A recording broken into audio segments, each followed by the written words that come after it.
Good. Kayla, please turn off the office lights. I got it. This is Omi. I don't know if you've seen my other videos on it, but essentially this is a device that lets you transcribe anything that it hears. So you wear it on your neck, or how their video has it, you wear it on your head. No, don't do that. And it essentially listens to your conversations, and then it summarizes it, and then gives you insights, creates next steps, whole bunch of stuff. Basically, it helps to amplify your ability to do things. I want to retrofit this to do things within the smart home.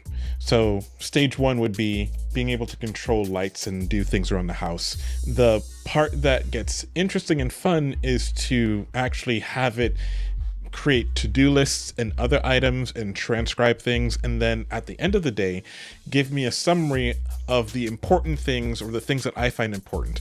And this is an extension to an already existing automation I have locally within my home. This is going to add another layer to it. It's going to help me to really understand if I'm missing things that happen throughout the day, because oftentimes things happen in the day, I forget about it, I try to write it down, or I do write it down, which is super frustrating, and then I forget to look at it. So this is going to help fix that gap. Let's go. Get excited. How can you connect Omi with your smart home? I'm going to assume that you're using Home Assistant, because that's going to be the easiest. It is currently listening to my voice. It's coming up through the app, and I can see it here. I'm going to show it to you shortly. And as I'm speaking, it's logging all of it down, and it's sending it to Home Assistant. There are two things that you're going to have to do. You're first going to want to create an automation. So I have this automation set up here, and for the trigger, I simply am using a webhook. This is the easiest way to kind of get this done. So in the webhook, all I did, just so you can kind of see, just looked up webhook and just created one. And by default, it gives you this pretty intense webhook ID. You can leave that alone. The only thing that you're going to have to change is right here. Ensure that this is unchecked, only accessible from the local network. This has to be unchecked. So now we have this webhook. We need to go to this action section. And here, I'm going to just create, let's see, persist notification create. So we're going to create a notification. What we're going to do with this automation is basically be able to speak to Omi, and then we're going to see what we speak show up in the notification section.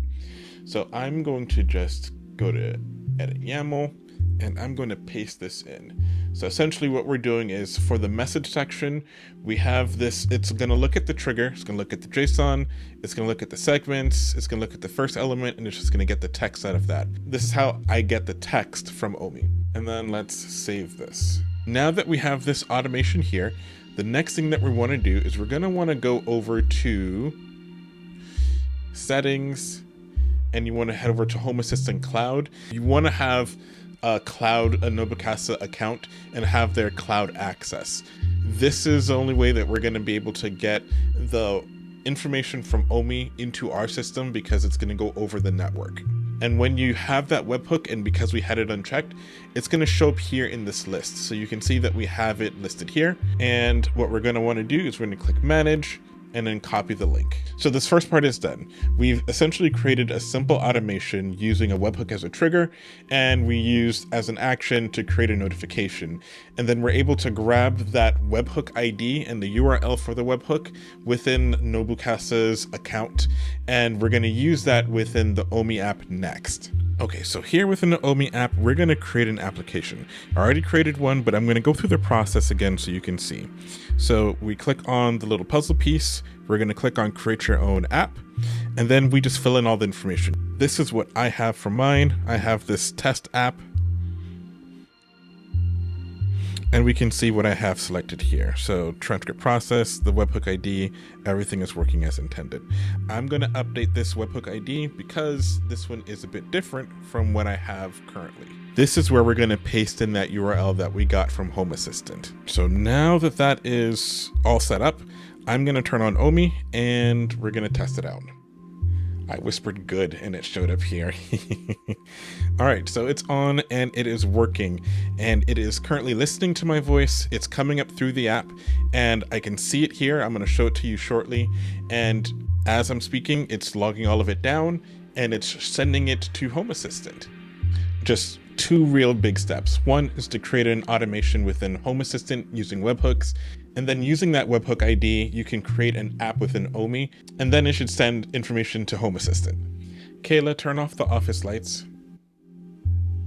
So it's sending information to Home Assistant, big deal. How do I make it control things within the smart home? I have this second automation here, Omi voice command, and it's following the same pattern. It has this webhook, same webhook ID. For this action section, I have this path, this choice. It's choosing between two options.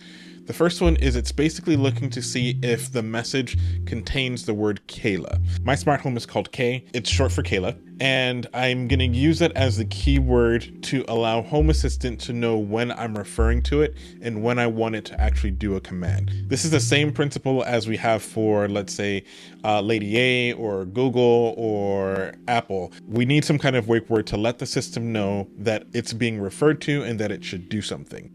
I have a simple template here that basically says if it sees that the word Kayla is present, then it's going to create a notification. But the important part here is I have this conversation process, and all this is doing is it's going to take the rest of the sentences, exclude the word Kayla from it, and it's going to use that text as a way to process the information using AI. Conversation process is the same thing that we see when we use the Home Assistant Assist.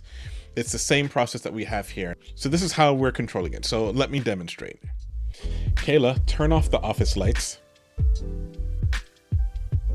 Kayla, turn off the office lights.